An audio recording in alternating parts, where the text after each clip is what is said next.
நடிகர் விஜய் இப்போது தமிழக வெற்றி கழகம் என்ற பெயரில் அரசியல் கட்சியை தொடங்கியிருக்கிறார். இதற்கிடையே விஜய் கட்சியில் முன்னாள் முதலமைச்சர் ஓபிஎஸ்ஸின் மகன் ஓபி ரவீந்திரநாத் இணைய உள்ளதாக தகவல் வெளியானது. இதற்கிடையே செய்தியாளர்களிடம் பேசிய ஓபிஎஸ் இது தொடர்பான முக்கிய பதில் ஒன்றை அளித்திருக்கிறார். தென்காசி மாவட்டம் நெற்கட்டும் சேவல் பகுதியில் போலீஸ் 309வது பிறந்தநாள் விழாவில் கலந்து கொண்ட ஓபிஎஸ் அப்போது செய்தியாளர்களை சந்தித்தார். தென்காசி மாவட்டத்தில் செய்தியாளர்களிடம் பேசிய ஓபிஎஸ், தமிழ்நாட்டில் அடுத்து நடக்கும் 2026 சட்டப்பேரவை தேர்தலுக்குள் அதிமுக ஒருங்கிணைக்கப்படும் என்று உறுதியளித்தார்.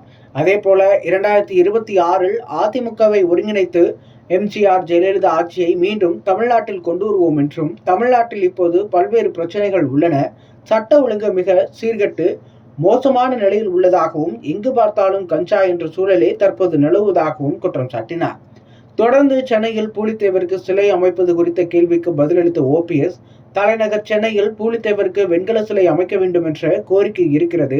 இதற்காக தமிழ்நாடு அரசை வலியுறுத்துவோம். சென்னையில் பூலித்தேவருக்கு சிலை அமைக்க உரிய நடவடிக்கை எடுக்கப்படும் என்றும் அவர் குறிப்பிட்டு பேசினார். அண்டை மாநிலங்களுக்கு தமிழகத்திலிருந்து கனிம வளங்கள் எடுத்துச் செல்லப்பட்டு வருவதாக குற்றம் சாட்டிய அவர், இதை ஏற்கனவே தமிழ்நாடு அரசுக்கு சுட்டிக்காட்டி உள்ளதாகவும், அதிமுக உரிமை மீட்பு குழு சார்பாக இந்த விவகாரத்தில் மாநிலம் தழுவிய போராட்டம் நடத்தப்படும் என்றும் அவர் கூறினார். சென்னையில் ஃபார்முலா 4 ரேஸ் நடக்கும் நிலையில் இது குறித்த கேள்விக்கு, கார் ரேஸ் நடக்கவே கூடாது என்பது தவறான கருத்து என்றும், அது நல்லதல்ல என்றும் அவர் பதிலளித்தார். அதைத் தொடர்ந்து விஜய் அரசியல் குறித்து பேசிய ஓபிஎஸ், விஜய் கட்சி தொடங்க போவதாக அறிவித்தவுடன் நான் எனது வாழ்த்தை தெரிவித்தேன், அவ்வளவுதான். ஆனால் அதை வைத்தோ ஏதோ எனது மகன் விஜய் கட்சிகள் இணைய போகிறான் என்றெல்லாம் சிலர் திட்டமிட்டு தகவல் பரப்பி வருகிறார்கள். இது தவறான செய்தி. அது மட்டுமில்லாமல் திட்டமிட்ட சதி என்றும் அவர் பேசினார்.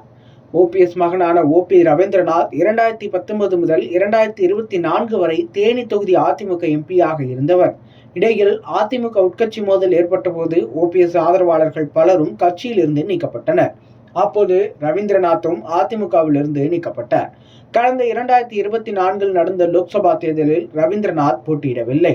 இந்த சூழலில் தான் அவர் விஜய் கட்சியில் இணைய போவதாக தகவல் பரவியது. இருப்பினும் அதனை ஓபிஎஸ் இப்போது திட்டவட்டமாக மறுத்துள்ளார்.